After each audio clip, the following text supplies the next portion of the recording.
আজকে আমি দেখাবো কীভাবে আপনারা বাড়িতে বসে রেশন কার্ড ট্রান্সফার করবেন। যদি কারো বিয়ে হয়ে থাকে তাহলে বাপের বাড়ি থেকে স্বামীর বাড়িতে কীভাবে আপনারা রেশন কার্ড নিয়ে যাবেন মাত্র 2 মিনিটে। তার জন্য আধার কার্ডে মোবাইল নাম্বার লিঙ্ক থাকা দরকার আছে স্বামী স্ত্রী দুজনেরই। তো চলুন দেখে নিন। তো প্রথমে ফুড WB লিখে গুগলে সার্চ করে দিবেন। সার্চ করবে প্রথমে একটা লিঙ্ক পাবেন, ঠিক আছে। লিঙ্কটি হচ্ছে ফুড অ্যান্ড সাপ্লাই ডিপার্টমেন্ট। দেখুন বড় করে লেখা আছে, সেটা ক্লিক করে দিবেন।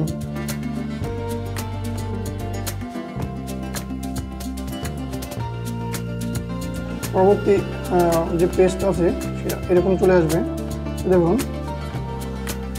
এখানে স্ক্রল রান করবেন, নিচে নামাবেন পেজটিকে। তো দেখুন এখানে apply for new ration card বলে অপশন পাবেন, এখানে ক্লিক করতে হবে।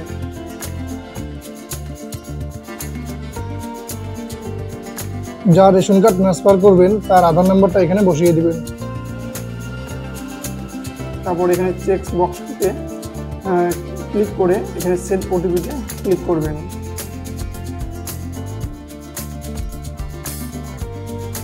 দেখুন আমি বসিয়ে দিলাম। এখন এখানে OTP আমি সেন্ড করে দিয়েছি। OTP-টা আমি বসিয়ে দিব, দিয়ে সাবমিট OTP-তে ক্লিক করে দিন। তারপরে এরকম ইন্টারফেস চলে আসবে। আপনার সম্পূর্ণ রেশন কার্ডের বিবরণ শো করাবে। যদি আপনার সঠিক হয়ে থাকে তাহলে ইয়েস ক্লিক করে দিয়ে নেক্সট পরবর্তী পেজে চলে যাবেন। পরবর্তীতে ক্লিক করে দিন। দেখুন এরকম আপনার কাছে পরবর্তী ড্যাশবোর্ড খুলে আসবে। এই ড্যাশবোর্ডে স্ক্রল করে নিচে নামাবেন, দেখবেন ফর্ম 14 অথবা ফর্ম ব্র্যাকেটে 14 দিয়ে একটা লেখা রয়েছে। তার নিচে দেখুন ক্লিক হেয়ার বলে একটা অপশন পাবেন, তো সেখানে ক্লিক করে দিতে হবে। দেখুন ক্লিকটা করে পরবর্তী পেজ চলে আসলো, আবেদনপত্র এন্ট্রি, ঠিক আছে। তো এখানে অনেকের মোবাইল নাম্বার লিঙ্ক থাকে না, যে মোবাইল নাম্বারটি দেখাচ্ছে, তখন যদি মোবাইল নাম্বারটা না থাকে বসিয়ে সাবমিট করে দেবেন। দেখুন তার পরবর্তী পেজ চলে আসছে বর্তমান পরিবারের সদস্যরা। আপনার যে পরিবারের সদস্যরা আছে সেখানে সম্পূর্ণ নাম দেখাবে। আর দেখার পরে নেক্সট পরবর্তীতে ক্লিক করে দেবেন। তার পরবর্তী পেজ এরকম চলে আসবে।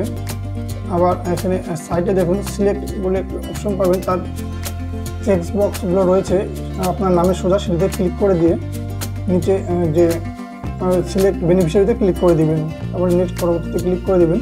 তারপরে এরকম একটা ইন্টারফেস চলে আসবে। তো এখানে আপনার হাজব্যান্ডের রেশন কার্ড নাম্বার বসিয়ে দিবেন, বসিয়ে দিয়ে নেক্সট পরবর্তীতে ক্লিক করে দিবেন।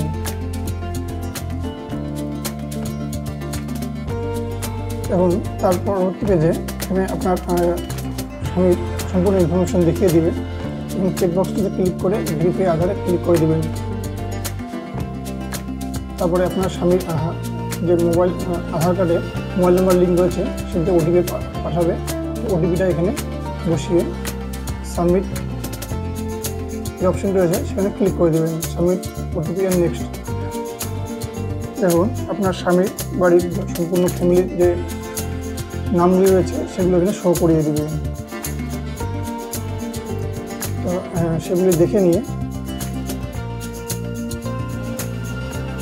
নিচে যে ফাইনাল সাবমিট অপশনটি পাবেন সেখানে ক্লিক করে দেবেন। ক্লিক করার পরে সম্পূর্ণ কমপ্লিট হয়ে গেল আপনার ট্রান্সফারের কাজ।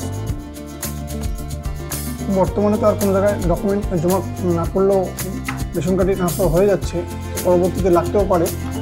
তো আপাতত এই সিস্টেম। তো সাবস্ক্রাইব করুন, লাইক করুন, শেয়ার করুন। ধন্যবাদ।